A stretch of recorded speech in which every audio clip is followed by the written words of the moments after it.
Welcome to the 2023 Jones Awards, forever hosted by Marco, the most alpha male movie reviewer in history. Hey everybody, it's Safi and Marco, Dish Out on Movies, the only movie review show on YouTube to review movies in terms of food. It's just Marco here, and I am here to award. It is the 20... And you guys just heard Safi laughing in the background. I am here to do the 2023 Jones Awards. My guests this year are quite exciting. First, AIDS is rejoining us. Everyone give AIDS a round of applause for being a standout villain in American Horror Story Season 11.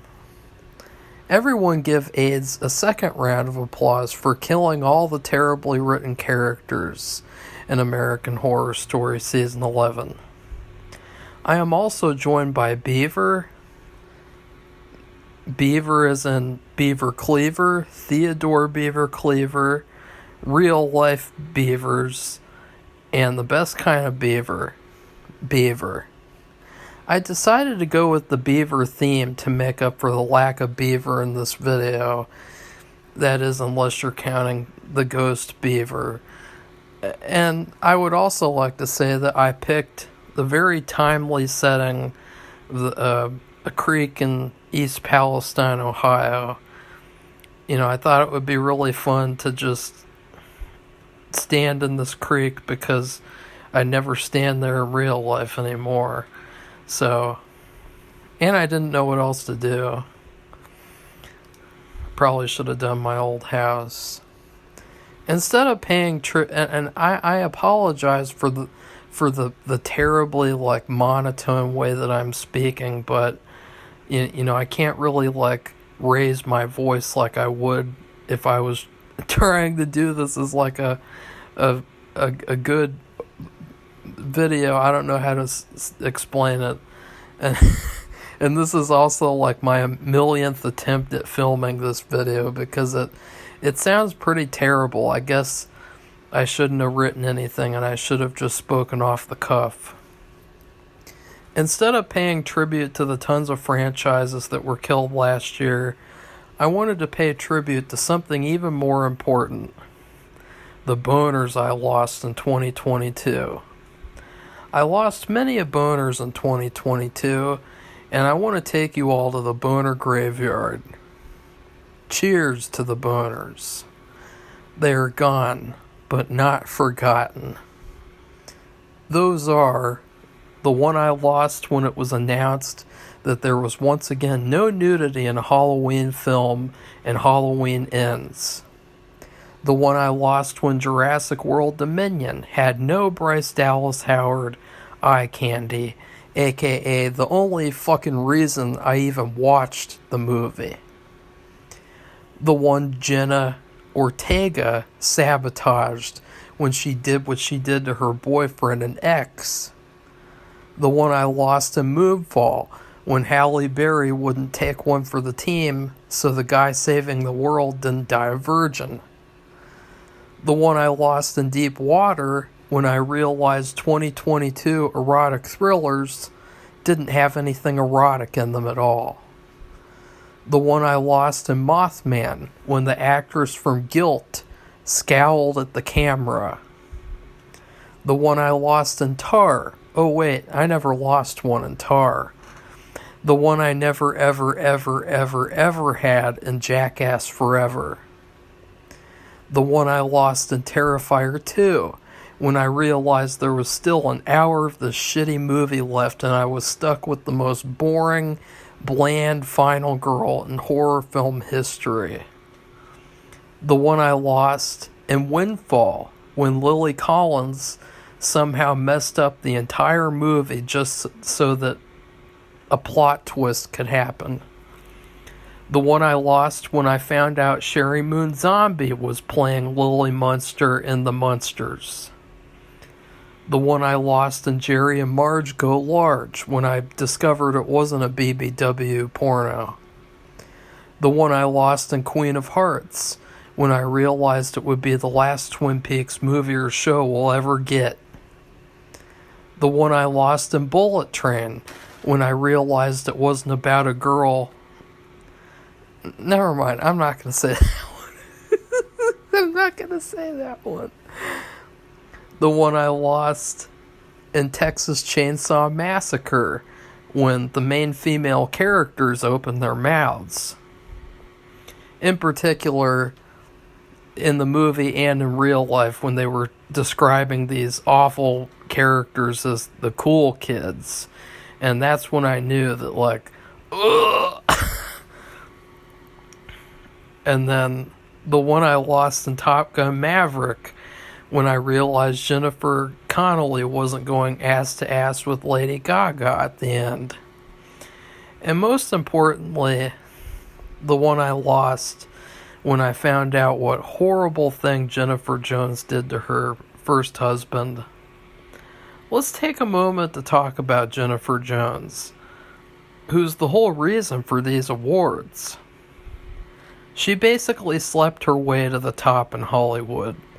No one ever does that anymore. Nowadays, they sleep their way to the top and then cry about it 10 years later. It's not like I'm asking Jennifer to cry about it. There's already enough crying in all of her movies combined. Plus, she's dead. She didn't die of AIDS, though.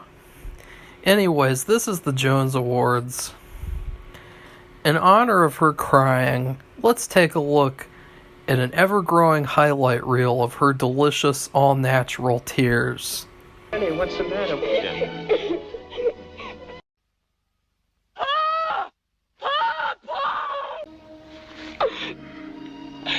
Smile for me, Pearl. No. Head high. Strong. Jesse. Trash. Trash. Dirty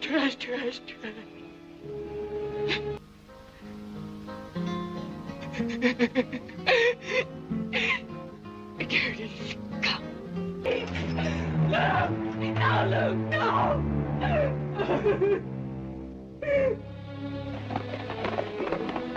Be a friend.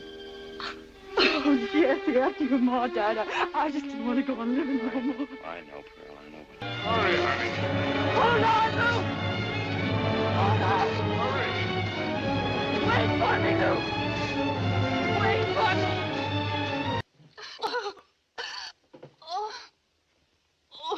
All right, there it is. Just went through the nail.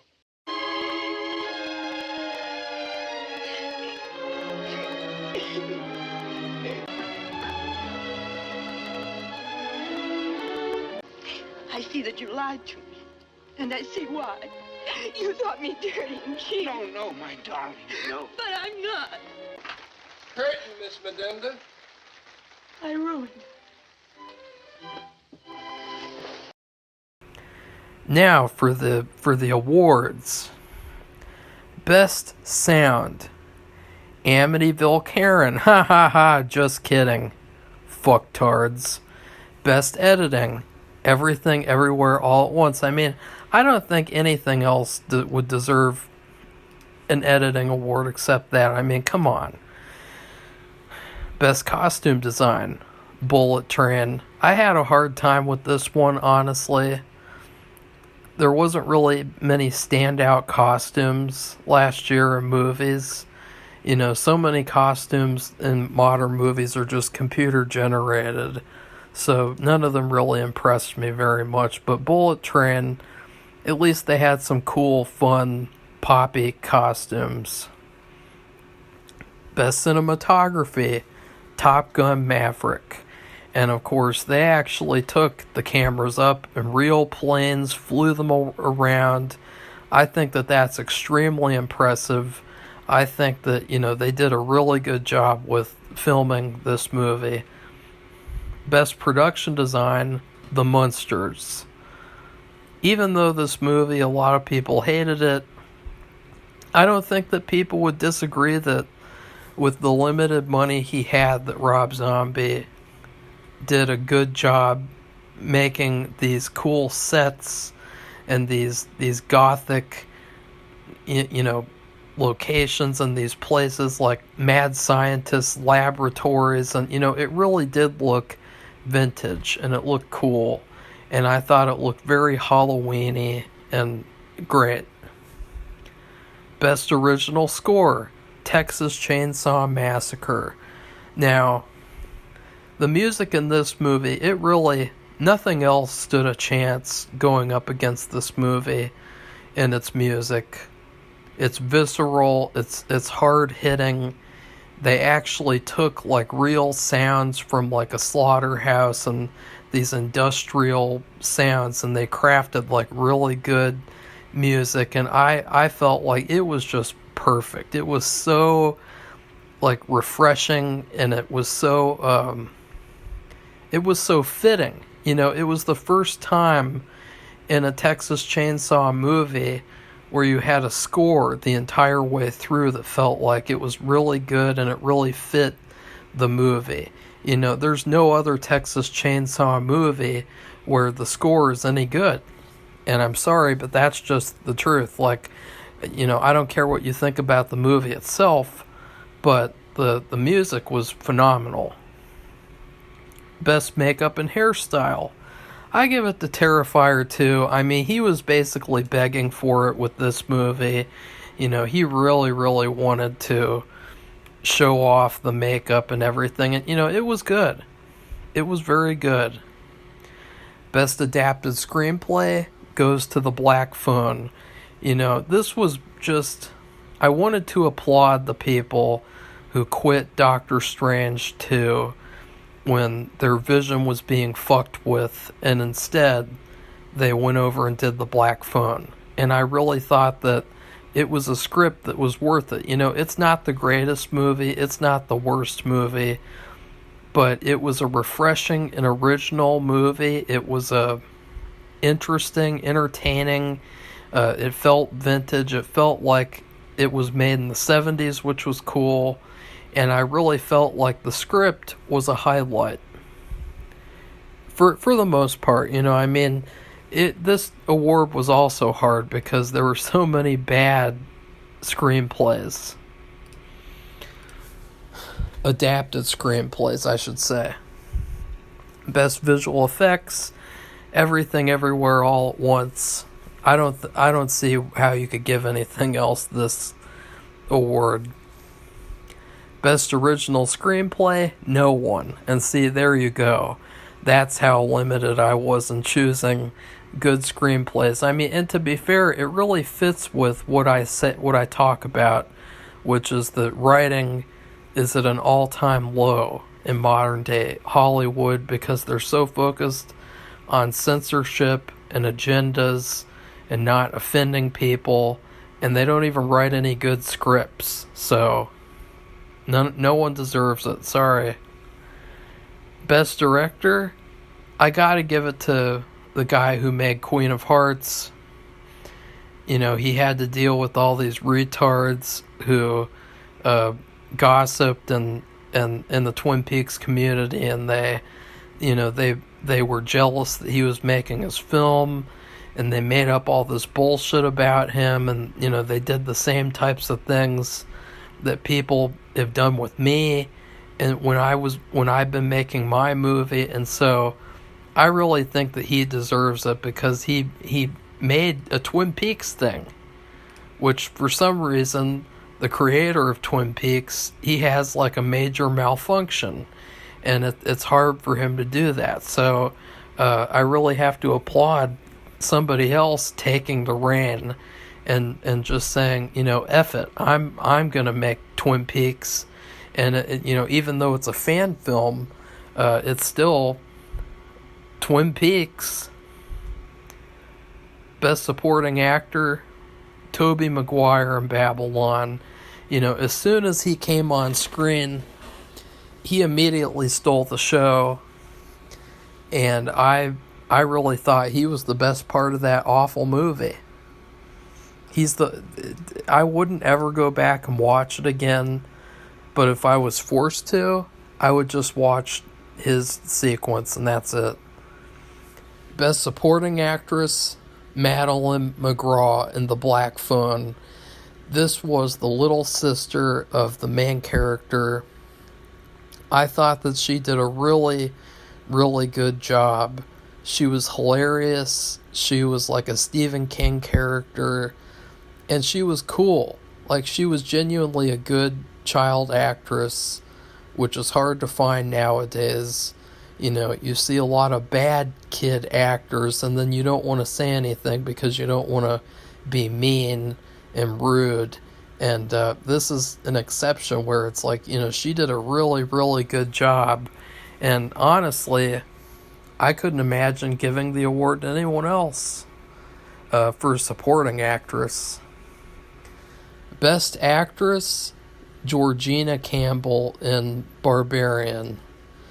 Now, even though I thought Barbarian was a hugely overrated piece of shit because of the train wreck of a second half, I felt like out of all the actresses from last year, she was the best one. She did the best job.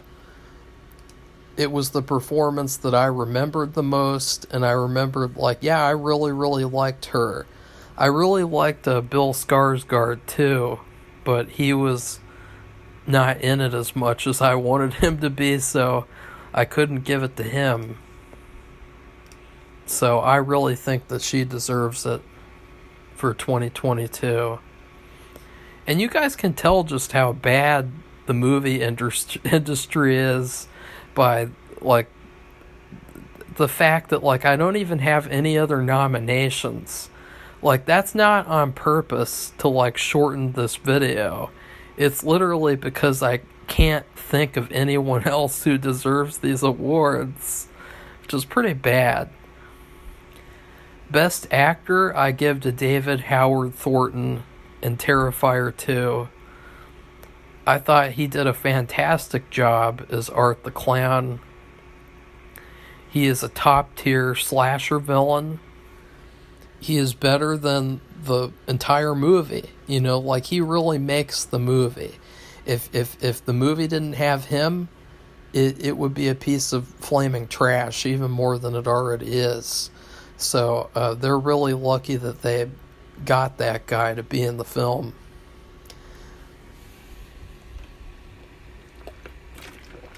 Best Picture, I would give to Top Gun Maverick easily. There's not really a discussion here. Sorry. Now, for Best Ass, I really thought that the cast from Guilt deserved this one. There were a couple others, like the main character from Puppet Master, Dr. Death, the main characters from Texas Chainsaw Massacre, but in the end, I went for Guilt because the whole movie, like, that's all that I could even think about. Like, the movie was so plain Jane, and it was so average and boring, but at the same time, like, somehow the person who cast that movie, they managed to get, like, the thickest actresses around. And I just think that has to be applauded because it makes the movie more enjoyable. Best boobs, there was only one option, and that was the blonde woman in Puppet Master, Dr. Death. You know, honestly, I think it might have been the only set that was on screen. In fact, that would be pretty bad because that's another bad showing for the movie industry, that, like, there's only one movie out of 56 movies that I watched that has a pair of tits in it. I mean, what a fucking joke. Like, it just shows, like, you guys need to work on movies. Like, you should have just canceled the awards show and then said, like, you know what, maybe next year. And I mean, Best Kiss, there was nothing good enough to be Best Kiss, in my opinion. I mean, nothing. So now we are on to the worst woke scene. Margot Robbie puking in Babylon. You know, there was this whole party sequence where it was like Margot Robbie versus the patriarchy, where she's like, I don't want to be prim and proper, and she's like stuffing her face with the food, and she looks like a pig, and then she pukes all over the floor, and she rips her dress open or something. Like, it is just the most embarrassing display I've ever seen. And it was literally like a slay queen cringe moment. And it's too bad because, you know, they weren't trying to do that, I don't think. Like, it was just to show that, like, this actress was not in her right mind and she didn't want to be like these other people. But I just can't stand this, like, modern filmmaking bullshit where, you know, they look at the past and then it's just the whole movie is like, I don't want to be in the past. You know, like, it's just so, like, weak, and it's so just unlike anything. Like, and I've been watching Beverly Hillbillies, and, you know, you had this hillbilly girl, Ellie Mae, and she acts more civilized and more decent than Margot Robbie in Babylon. Like, this was not a good look, and I'm so sick and tired of seeing these movies where, you know, it's like, oh, it's in the 50s, and it's just all about how the 50s are so terrible, and everyone's suffering because they're, you know, they're in the 50s, and it's like, ugh! Like, yeah, I'd rather, well, I don't know about that. I don't know. It's tough to say if I would want to live in that era specifically, but I'm just sick and tired of it with these filmmakers and their pro-modern era attitude. It's really cringe. And then there's the Firestarter cat funeral with the pronouns, where Zac Efron looks like he's depressed and it looks like he just had a fucking fire enema, and he's saying, let's pray for he or she or they, as if a cat can be like a transgender weirdo. And it's like, no. And so that was cringe. I don't know if they were trying to be serious with that, but that was really, really bad.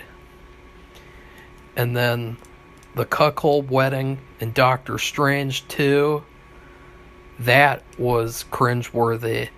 You know, it was cringeworthy just because it was so painful, but it was also cringeworthy because this is exactly what they do to straight white male characters in movies nowadays. And, you know, we just saw it in the new Scream movie, you know, where they take away the female characters from the male characters, and they just do everything they can to humiliate them and to degrade them and bully them and put them down and make fun of them, and it's just sickening. And I just felt like that's what they were doing to Doctor Strange.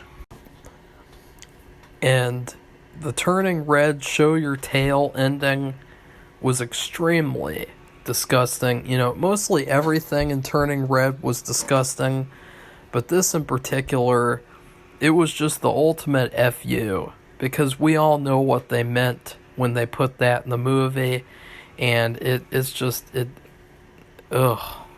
gross. The Batman white privilege Catwoman line, where, you know, we were already upset that they tokenized Catwoman, but then she had to have this line that just sticks out like a sore thumb. I mean, the movie's already a complete piece of shit, but this one specific line is so bad that it just sticks out. Like, even to people who love the movie, even they hate this line. Like, this line is just awful. Killing Dewey off in Scream 5 was another terrible thing. It was them repeating what they did in Halloween 2018, you know. in that movie, they killed off like all the male characters, or they tried to, and then at the end they just had the female strong whammon trio, and they were trying to do the same thing in Scream, where at the end of the movie you would have Sydney, Gail, and the main girl, Samantha. And it didn't work. It was a terrible, terrible decision. It felt like The Force Awakens, but in the Scream series. I mean, Dewey was the best character left. He's a fan favorite character.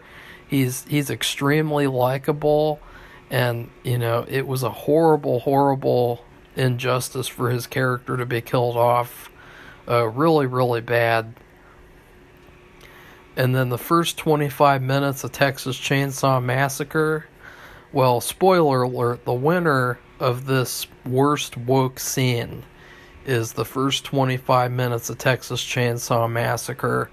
I mean, right off the bat, we got this annoying, bratty bitch fucking insulting this guy because he has a truck and because he has a gun. He has like an open carry pistol, and so therefore, like, she is rude to him, and she insults him and makes like a joke about him having a small you-know-what, and it's just so embarrassingly bad. And then they have this like school shooting flashback, and it's like trying to make a statement that like they're so prevalent that like every kid has a school shooting flashback once in a while. And then they comment about his truck emitting like smoke or something, like they're really upset about the environment, and so they're upset he has this truck that's spewing out black smoke, and meanwhile they're in this precious environmentally conscious car, and it's like, oh. But then the worst part is when they get to town and these fucking retards are talking about how they're going to turn this town into their little paradise, and like a little utopia, and it's going to be like a miniature communist city, which is exactly what they wanted to do. And then they look up and they're like, oh no, there's a Confederate flag hanging in the town. Oh my God, we're all gonna die. And so then the plot becomes all about how they're forcing them to take down the Confederate flag, as if like, and somebody else brought this up too, as if like they're in Texas, and somehow like they've never seen a Confederate flag before. I mean, that's just bizarre. And then the character who owns a gun, he ends up having to help them, and this one girl hangs out with him, which leads the main girl to get upset because she thinks they slept together, and obviously, you're not allowed to sleep with certain types of people because, of their political beliefs, or because of who they are as people, when it comes to these fucking characters. And the reason why I put this as the worst woke scene is because this sabotaged the entire movie. This movie is a masterpiece. It is fantastic because the rest of the movie is nothing like the first 25 minutes. The first 25 minutes is like false advertising. It destroys the movie right off the bat. And so there's all these people, when they think about Texas Chainsaw Massacre 2022, they don't think about like all the great stuff in it, like the fight between the guy and Leatherface where he pounds his head in with the hammer, and just like everything, the entire movie after this first 25 minutes is fantastic. The bus scene, I mean, come on. This first 25 minutes was terrible, and it was just so inflammatory. You know, if I watched this movie again, I would not watch the first 25 minutes. I would cut all the way to when they're kicking the people out of their house, and, you know, because that's when it actually becomes clear that, you know, they're not glorifying these SJW characters. You know, they're making them look like how bad they really are in real life. And so, the worst line of 2022, and now I'm not going to repeat this line again because I don't like saying it, because it's fucking,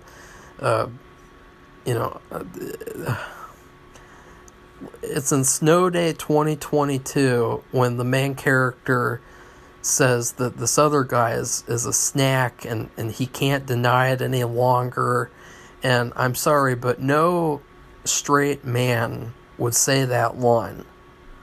No, like, just, it's one thing to say, like, oh, that guy, he's really charming and handsome. I bet that he gets a lot of whatever. But to say, like, to say it like this is just clearly not natural. And it's just bizarre that the person who wrote this movie thought that that just any normal guy on the street, I mean, just imagine going up to a guy on the street and telling them that they're a snack and you can't deny it any longer. Like, that's just so fucking gay. And it's like, that's fine, but don't make this main character say that line. I mean, that was so... it was so bad. The director who needs to get good or learn to code, I gotta put the guy who directed Terrifier 2. You know, he took all the criticisms from the first movie and he just made them 10,000 times worse. And he made a movie that was essentially an amalgamation of like a bunch of 80s horror movies that he saw. And it's like 3 hours long, and I felt like he learned his lesson and he didn't learn his lesson. Like, if I ever have to watch a 3-hour Terrifier movie again, I'm probably going to, like, fast forward through it, because this was so painful. It was so bad. Director who needs to get good, director who needs to start flipping bad burgers instead of flipping bad movies. Chauncey, who directed Amityville Karen. Now, besides the fact that this guy is a talentless hack, and that he just, all that he does is go online and begs for money from people who, you know, there was this one time where, you know, he basically just nonstop texts and asks people for money to make his shitty ass fucking films that nobody likes or cares about. And, you know, even to the point of, like, somebody will say, like, I'm having surgery next week, and he'll be like, oh, well, I'll give you a discount. You can still pay $5,000 so that I can hire somebody else to be in the movie. And it's like, this is not how movies are made. You know, there's people, they pay to be in the movie. They pay to act in a movie. Like, I'm sorry, but that's just not how good movies are made. And it's like he's discovered this industry of I don't even know what to call them, like bottom feeders. Like this scummy, like dingy, non-Hollywood group of people who just, they all make these terrible fucking straight-to-video movies, and they have like 5,000 meaningless IMDb credits, and none of them are worth shit. And nobody's ever going to remember them in 100 years. They're just going to remember, like, oh, there's that one shitty movie that he made on Tubi, and he hasn't even released any of his other films yet, because it's like, I don't know. But the worst thing was, I mean, there's a lot of worse things with this fucker, but the worst thing is when he made Amityville Karen, he made the main actress of his movie text and drive, or talk on the phone and drive. So to film this scene, he actually films her driving, and it's so hard to watch, because you're thinking about, this girl's really in danger. You know, she's pretending to talk on the phone. She's pretending to do this quote-unquote funny scene where she's a Karen. But she's in real danger, because she's pulling out. She's driving on a real road in a real middle-of-the-day setting. And it just felt like, what kind of a person would, like, put their actors in danger like this? To make a movie as shitty as Amityville Karen. I mean, it's just absolutely unbelievable. Unbelievably unprofessional, unbelievably poor. And just, like, I wouldn't even do that, and I'm not at his scummy level. So, there's a lot more I could say too, but I won't, because this video I want to be over soon. Actress who needs to get off their high horse and start acting, Jamie Lee Curtis. I mean, where do I even begin with this woman? I mean, all she does is just whine and complain and have temper tantrums about how people call her a Nepo baby, and it's like, yeah, that's what you are. So cry about it more. And then the whole thing where Danielle Harris met her, and she was really excited to meet, like, her hero. And Jamie Lee Curtis is like, I don't even know who you are. I mean, that was just terrible. I mean, I've heard from people that she's extremely rude and obnoxious in real life. And I can tell for sure. And it felt like, wow, like, she's just like, everything you hear just gets worse and worse. And then the kid painting, which, if you guys don't know, she, in her home office, I think it is, she has a really creepy painting of, like, a child being abused in a bathtub. And I don't even know if she ever gave any explanation for it, but, you know, that's another red flag. But the biggest thing is how she destroyed the Halloween franchise. And, you know, she abandoned this franchise when she was like, no, I'm too good for that. But then she came back to do this terrible trash plagiarist Blumhouse trilogy. And she just made like 3 of the worst horror movies in history. And the last one, you can tell that it was written and executive produced by her. You know, you could see that behind the scenes, she sort of manipulated things to make it all about her, and how she's writing her stupid fucking memoir about how she's Lori, and it was just so awful. And I just feel like this person, she needs to stop acting, and she just needs to go do yogurt commercials again. Like, there was one point after 2010 where everyone was like, why won't she do another Halloween movie? Like, why is all that she's doing is yogurt commercials? And, well, I can see why now, okay? And I just really, I'm fed up. I'm totally fed up with her. And last year was like, I would say last year was her worst year. Actress who needs to quit and become a hooker, I would say Margot Robbie. You know, every movie that she makes is like nails on a chalkboard bad, and there's really nothing about her that that I really think is very talented in terms of she was good in like one or two movies, but it seems like everything she does is like a failure, and it feels like, honestly, like any movie that she's in, it's sort of like Jennifer Lawrence, where that's going to be a movie that I'm not even going to watch or go support. Most punchable face in Hollywood is Twilight Boy and the Batman. You know, everyone said when he was cast as Batman, everyone said, I don't want to see Twilight Batman. And there was all this like uproar and outrage saying, you know, just wait, he's a really good actor, it won't be like Twilight. And then what do you know?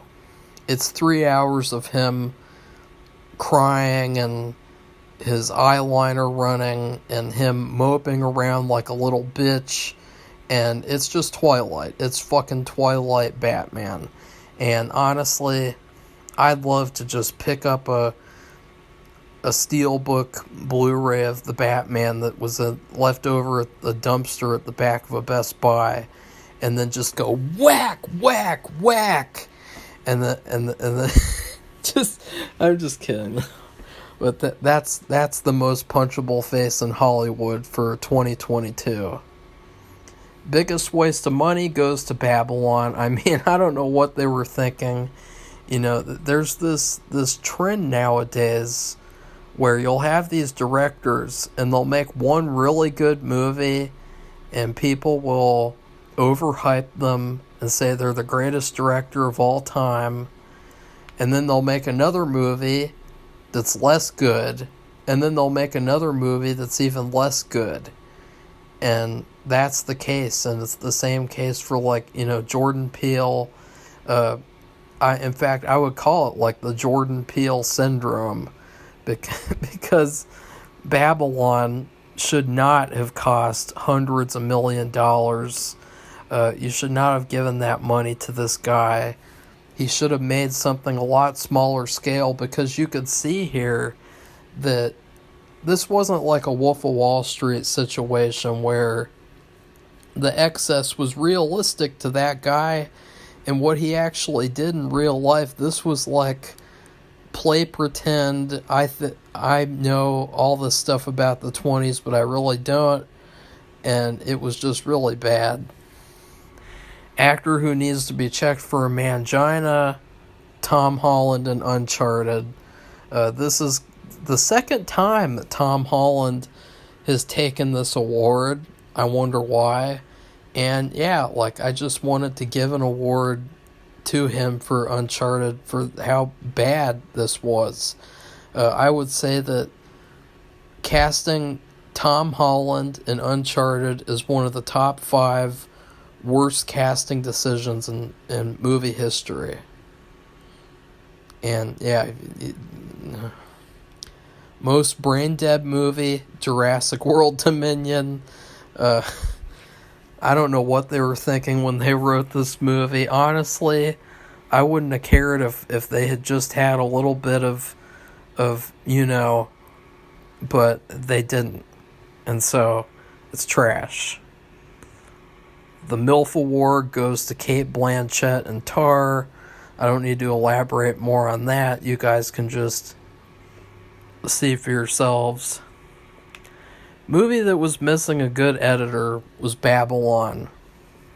This felt like 5 different movies shoved into one, and it felt like none of them were good enough, so they were just all shoved together.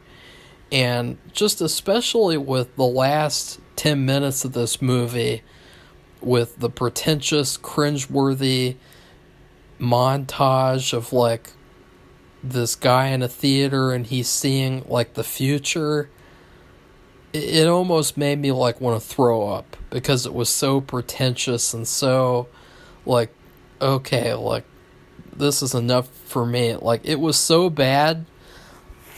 For my production, I had a 12-minute long opening credit sequence that I shot, and it was pretty complex. I mean, it wasn't just like a pattern background. It was actual, like, stuff going on.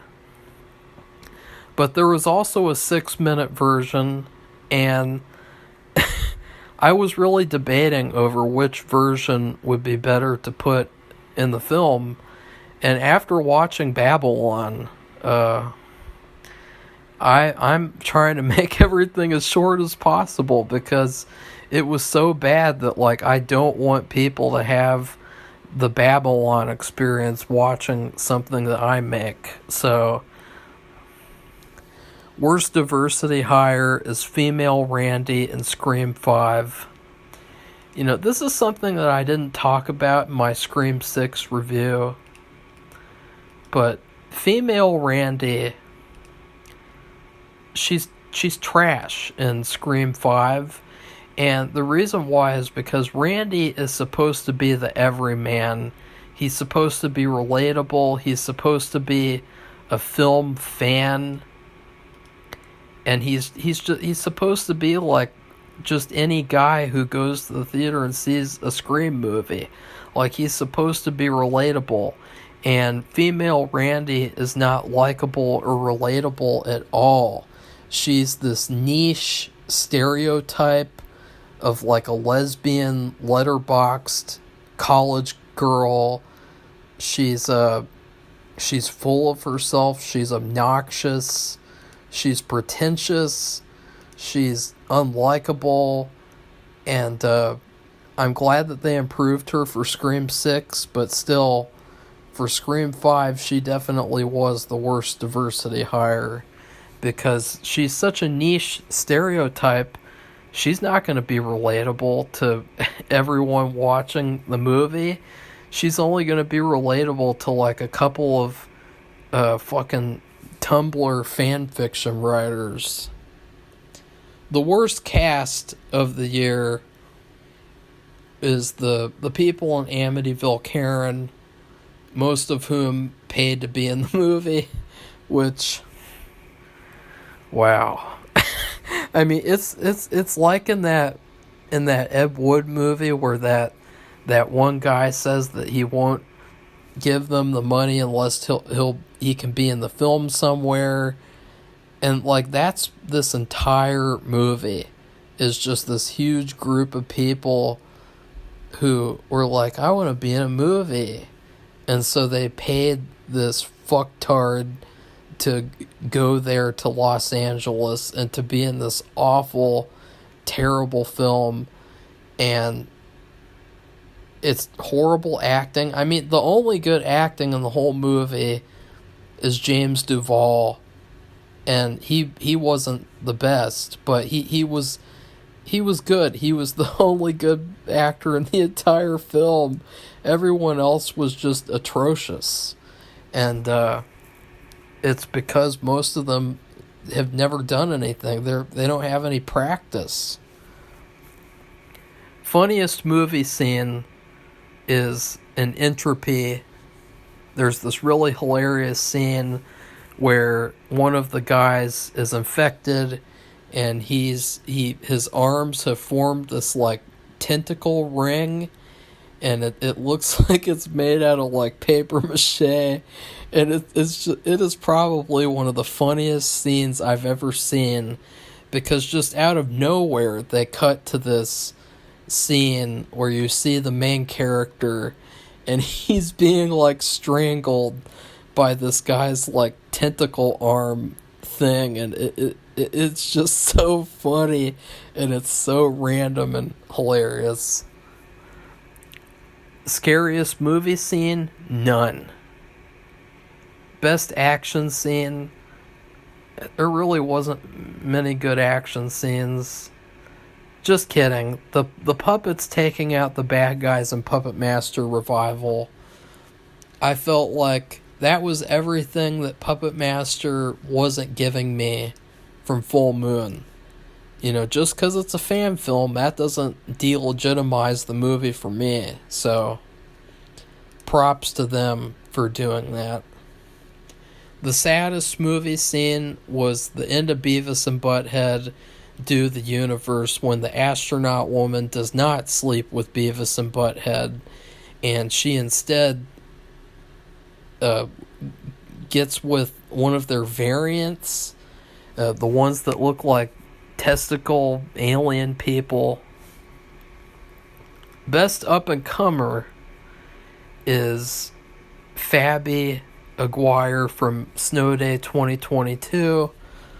I've mentioned her before, and I'll mention her again. I think that she was a standout from that terrible movie, and I felt like, you know what, she has the potential to be a good actress, and I can see her being in like horror films and being a star.